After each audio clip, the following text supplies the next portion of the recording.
Hello everyone. Last few days I've been thinking about some of the investments for the next few years for myself, and this is in no way a financial advice. So I was looking at Pepsi, the stock Pepsi. We all know about Pepsi, and I read about them in the annual reports and some there were some articles about it, and there was a very interesting article that was posted that the dividend yield on Pepsi has become very high. I think it's close to almost 4% now. So being an investor, and I know that their earnings per share growth over the last few years has been quite good.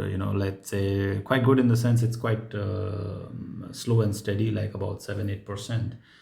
So I was just calculating that Pepsi can potentially return approximately 12% over a short to medium term, considering 7-8% growth continues, which has been continuing over the last many years, and then of course a dividend yield of about 4%.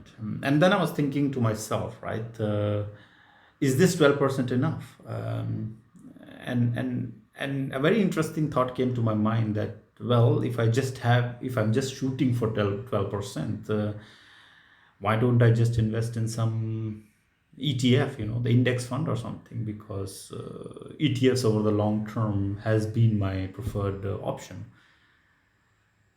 And does it really make sense for me to now dig deep into Pepsi as a company and read their quarterly reports just to get extra 1% return? I mean, is it really worth it? And this is how I really thought about opportunity cost for myself.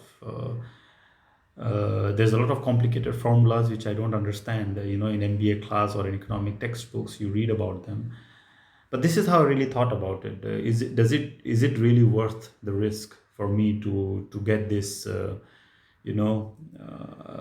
an aggregate return of about 12% CAGR for the next few years, or 11% if the dividend yield goes down or something happens, versus just sticking it in an ETF or an S&P 500 index or something like that. So this is just some rambling that I thought about over the last few days, and that's it. And I'll look I'll look forward to the next video.